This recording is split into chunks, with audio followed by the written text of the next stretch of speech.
Kanina po ba sinabi ni Ms. Gina Acosta may mga vault sa Office of the Vice President? Can you confirm this, Mr. Antonio? Would you know of these vaults? Or Antonio? I know of these vaults as mentioned earlier, Your Honor, just with the fact or information that she is the special disperser. No, but have you seen these vaults? Unfortunately, Your Honor, I haven't seen these vaults. So, who has seen these vaults? I do not know who else has seen these vaults, but of course, I assume it's Ms. Gina Acosta would have seen it. Being so, siya lang ang may alam ng vaults na yun? I would assume, Your Honor. No, because you are Assistant Chief of Staff, Chief correct? of Staff, correct. So I'm sure you would know of vaults because the vaults that she described were 4 feet high and 3, if I'm not mistaken. So you would know of these. I mean, it would be quite weird that an Assistant Chief of Staff wouldn't know of vaults in the office. Yes. So can you confirm these vaults? Yes or no? Yes, I confirm the vaults, but I cannot confirm as to how many po. Okay, so you've seen these vaults. I have, as mentioned earlier, Your Honor, I haven't seen these. So how can you vaults confirm something that you have not seen? Based on the information that was shared to me po. By whom? As mentioned po by Ms. Gina. And So what you're saying is previous to Ms. Gina saying that there were vaults, you didn't know that there were vaults? I knew of vaults in the possession of Ms. Gina, but again, Your Honor, I haven't seen these vaults po. So okay, because I'm trying to determine your knowledge of these vaults, because in our previous hearings, Ms. Sanchez, tinanong po namin kayo tungkol sa mga vaults. At ang sabi po ninyo, meron po kayong vault, kaso lang ang vault po ninyo ay para lang po sa payroll. Petty cash. And expenses and petty cash expenses, correct? Attorney Sanchez? Attorney Sanchez, you are recognized. Yes, Mr. Chair, that is correct. Yes.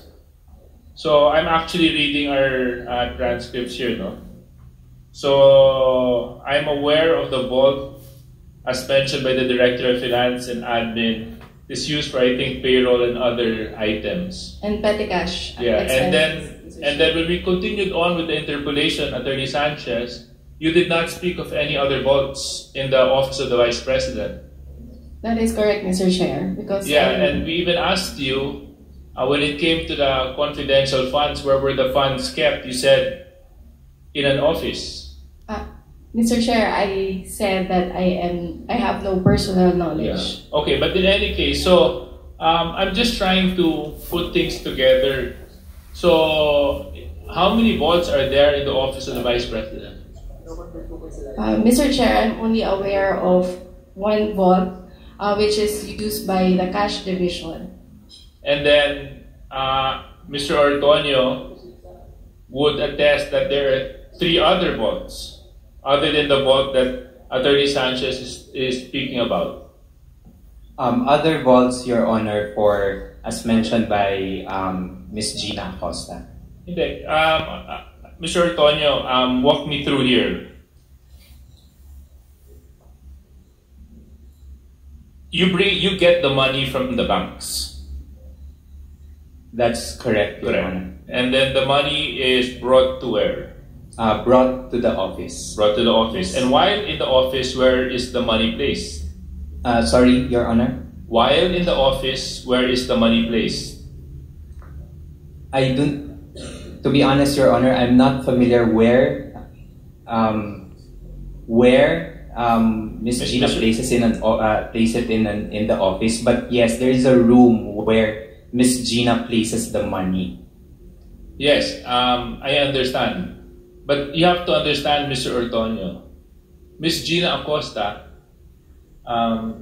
has been excused because her blood pressure hit 150 over 100. And I'm sure in her state of health, she wouldn't be able to carry 125 million pesos by herself. Kayong dalawa ang mga personalidad na may kinalaman sa pagdadala ng pera. So ang sinasabi mo ba sa akin, nung dinala na ang pera sa OVP, sa Office of the Vice President, hindi mo na alam kung saan to idinala? Yes, Your Honor. It's just Miss Acosta together with two so now there are two other people. Two VPSPG guards on duty at that day who helped Miss Acosta Carry the bags. To bring the money. Yes. So, ang role mo hanggang sasakyan lang? Yes, that's correct, Your Honor. Okay. So, who are these two VPSG? Can you identify them, please? I cannot remember anymore who those VPSPG on duty that day because they are on rotation. Yes, but I'm sure you would know their names. I mean, you're talking about 125 million here, Mr. Ortonio. I mean, if it was just like a mere envelope that was submitted to the office, I would understand. But something so delicate as 125 million, siguro po, iilan lang ang pwedeng pagkatiwalaan ng halagang ito. At napakahirap naman pong paniwalaan na sasabihin mo sa akin, hindi ko maalala yung dalawang tao na yun. Sino po yung dalawang tao na yun, Mr. Ortonio? Really, Your Honor, I could not remember because, again, the VPSPG that are on duty at the office regularly rotates po. So, are you trying to tell me, Mr. Ortonio, that this is the practice at the Office of the Vice President when you handle amounts amounting to 125 million pesos? Hindi nyo na po binibigyan ng masyadong pagpapahalaga at hindi nyo na po kinikilala yung mga taong dapat pagkatiwalaan upang siguraduhin na secure ang perang yon?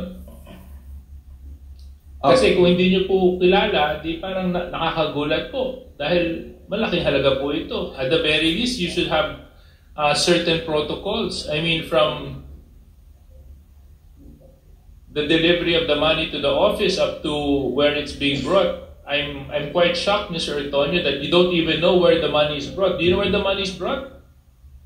As mentioned by Ms. Gina, it's brought to her extension office. And the extension office is, this is where the vaults are, I presume. Yes, I presume. And however, you have not seen these vaults. No, Your Honor. Thank you very much, Mr. Chair. I just wanted to get that clarified kasi medyo hindi lang po ako na... at saka dito lang sa Land Bank, can I just get back to you? Kasi medyo hindi po magtugma yung notes ko. Sabi po kasi ni Ms. Gina Acosta, may tumulong sa pagbubuhat. Sabi naman po ni Mr. Ortonio, inilagay po yung pera sa... pushcart po ba ang sinabi ninyo? Ano pong ginamit? Trolley. Parang trolley. Trolley, oo. So, from the Land Bank, what is the procedure when it comes to cash withdrawals? Is the bank actually allowed to facilitate or aid clients when it comes to bringing out cash out of the banks? Your Honor, as courtesy po to our clients, na-extend lang po namin yung help sa kanila. Again? As courtesy po to our clients, na-extend lang po namin yung help na yon sa client po. So you confirm that the bags were trolleyed off out of the bank with the help of Land Bank personnel? Actually, hindi ko na po maalala yung mga panahon na yan, Your Honor. Okay. Dito sa dalawang security guard, kayo po ba yung on duty nung panahon na si Nino, Mr. Nino Bora, kayo po yung on duty nung nilalabas po yung pera? Opo, sir. Opo, nung nilalabas po yung pera, kayo din po ang tumulong sa pagbubuhat at pagtutulak? Hindi po. Eh, sino pong tumulong? Hindi ko po maalala kung sino yung tumulong. Okay. Medyo hindi na tayo nagtutugma dito. Ma'am, kasi sabi nyo, as courtesy, tinulungan po sila. Kaso lang sinasabi po ng security personnel, hindi daw po. So, pwede po bang malaman natin kung ano po talaga ang nangyari? Your Honor, yung pong pag-provide po siguro ng trolley, yun lang po yung extension ng pag-help namin. Pag-provide po ng trolley. Yung pag-provide ng trolleys. Okay. Yes, So, sino po ang nagtulak ng trolleys? Hindi ko na po maalala, Your Honor. Mr. Ortonio? Based on my recollection, Your Honor, as far as I can remember, someone helped us, and ang recollection ko po is it was from Land Bank. That's my recollection. But Land Bank is saying they just provided the trolleys. The security officer said, hindi daw po sila. Tapos ang sinasabi mo naman, taga Land Bank po ang tumulong. So, medyo hindi po nagtutugma yung statement nyo, Mr. Ortonio, sa statements po ng Land Bank.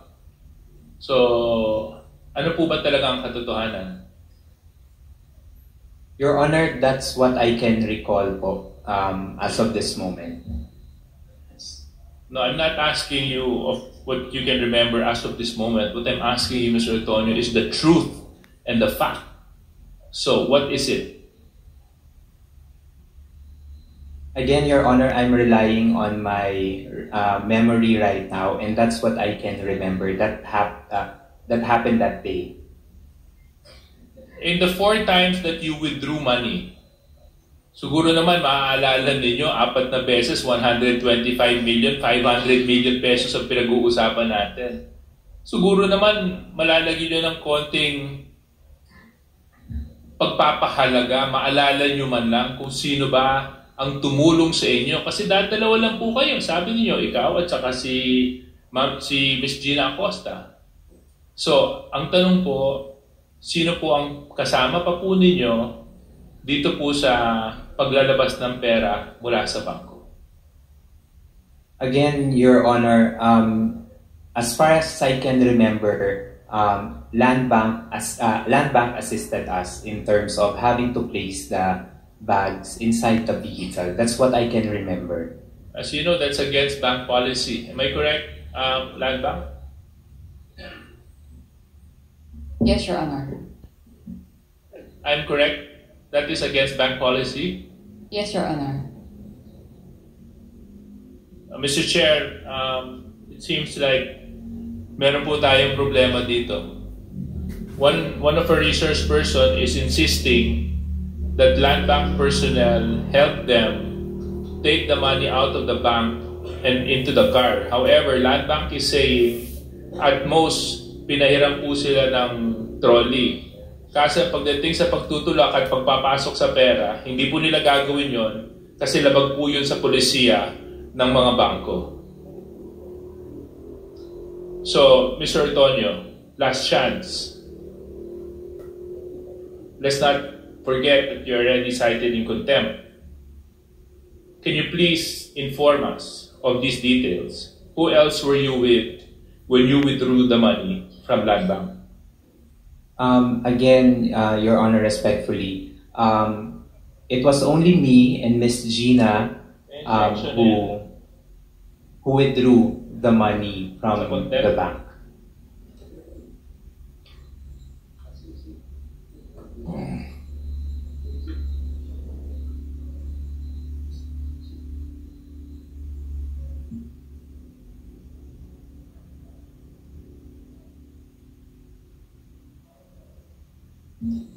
Let me read to you, Mr. Ortonio, letter C, under section 11. Okay. Refusal to answer any relevant inquiry. So,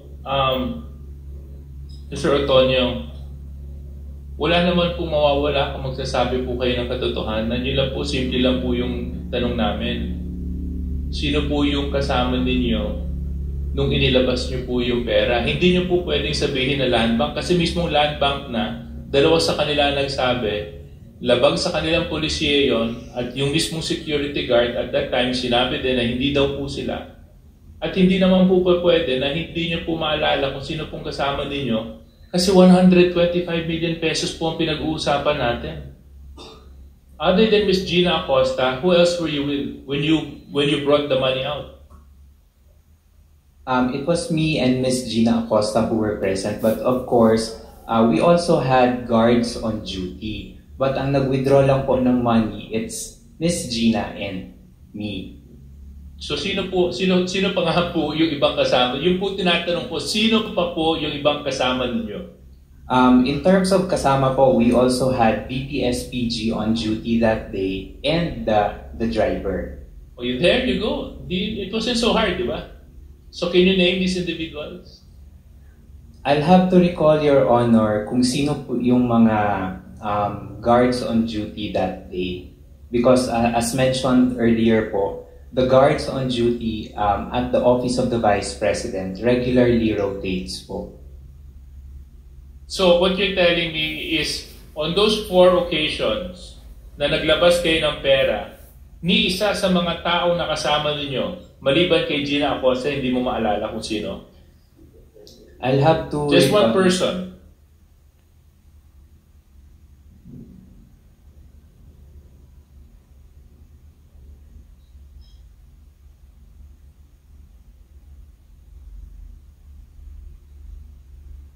I'm just trying to recall po, Your Honor, kung if there are.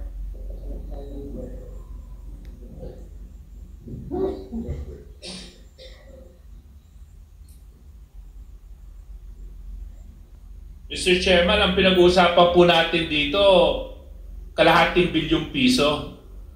Pwede ba yun? Di mo alam kung sino yung nag-drive?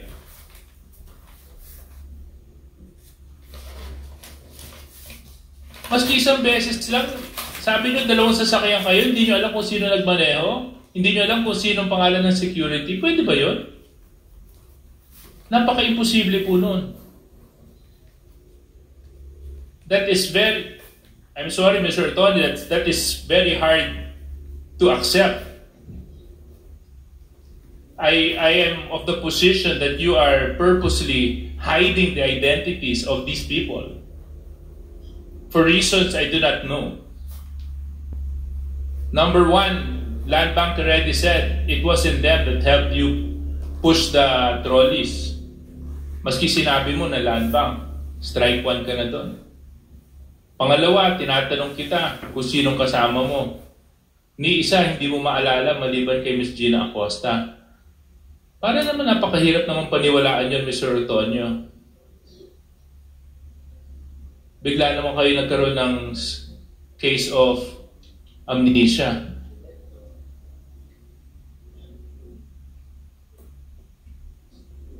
Your Honor, if my memory serves me right, one of the guards who was with us is, I just do not know yung kanyang, ano tawag nito?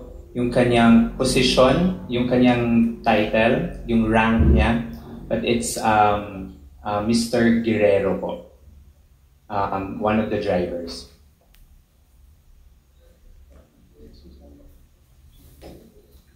Colonel Lachica, you're excused.